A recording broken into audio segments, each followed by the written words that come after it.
উদয়পুর ত্রিপুরা সুন্দরী মহকুমা হাসপাতালে এবার নতুন করে চালু হতে চলেছে বেশ কিছু বিভাগ। এবার গোমতী জেলা হাসপাতালে বিকল্প হাসপাতাল হিসেবে উঠে আসবে উদয়পুর ত্রিপুরা সুন্দরী মহকুমা হাসপাতাল। সাংবাদিক সম্মেলনে ঠিক এই কথাই বললেন বিধায়ক অভিষেক দেব রায়। এছাড়া উপস্থিত ছিলেন মহকুমা হাসপাতালের medical officer doctor Joydeep Debbarma, দায়িত্বপ্রাপ্ত ইনচার্জ দেবাশিস দেব। উদয়পুর ত্রিপুরা সুন্দরী মহকুমা হাসপাতালে চালু হতে যাচ্ছে এই একাধিক নতুন বিভাগ। তবে আজকের এই সাংবাদিক সম্মেলন থেকে কি বলছেন বিধায়ক শোনাব।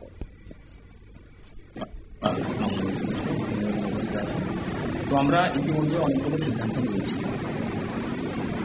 আপনারা জানেন যে রাজ্যের বর্তমানে যে অর্থমন্ত্রী, উনি এই হাসপাতালকে নিয়ে অনেকবার, উনি তখন বিধায়ক ছিলেন, তখন থেকে উনি এই হাসপাতালকে যেন হাসপাতালের পরিকাঠামো, হাসপাতাল যেন এখানে থাকে, যখন যারা হাসপাতাল স্থানান্তরিত হয় তখন কিন্তু উনি অনেক আন্দোলন করেছিলেন এবং চেয়েছিলেন হাসপাতাল এখানে থাকুক।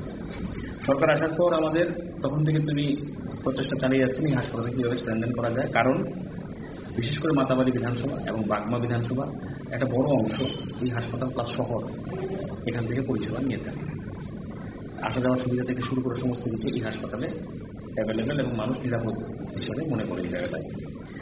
তো সময় পেরিয়েছে, করোনা ছিল, বন্যা গেছে, কিন্তু উদ্যোগের কোনো খামতি ছিল না।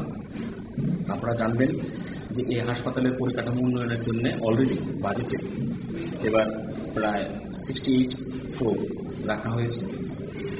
ড্রয়িং ডিজাইন চলছে, আগামী কিছুদিনের মধ্যে কাজ শুরু।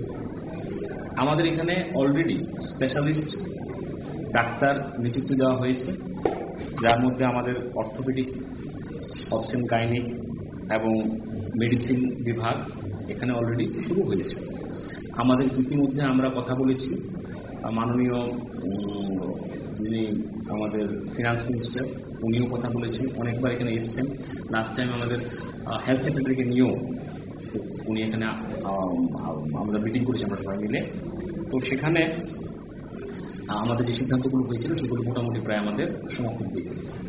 এখন আমাদের এটা পরিকাঠামোগত উন্নয়ন তো হবে, পাশাপাশি আমাদের স্পেশালিস্ট ডাক্তার দেওয়া হয়েছে। এখন এখানে যদি ওটি আমাদের প্রায় কাজ শেষ, শুধু এখন আমাদের বিভিন্ন যন্ত্রপাতি প্রকিউর করতে হবে। তার জন্য অলরেডি আমাদের ডিএইচএস থেকে আমাদের বলা হয়েছে এবং আগামী কিছুদিনের মধ্যে সেগুলো আমরা পেয়ে। আপনারা শুনলেন বিধায়কের বক্তব্য। তিনি জানাচ্ছেন যে এই মহকুমা হাসপাতালে উন্নত করা হচ্ছে পরিকাঠামোর দিক থেকে। কোনো দিকে যেন এবার সেখানকার মহকুমাবাসীদের আগরতলা শহরে ছুটে না আসতে হয়, সমস্ত ক্ষেত্রে যেন পরিকাঠামোর দিক থেকে সুবিধা প্রদান করা যায়, সে বিষয়টার উপরে নজর রেখে কিন্তু একের পর এক এই হাসপাতালকে উন্নত করা হচ্ছে। নিয়ে নিচ্ছে ছোট্ট একটি বিজ্ঞাপন বিরতি, সঙ্গে থাকুন।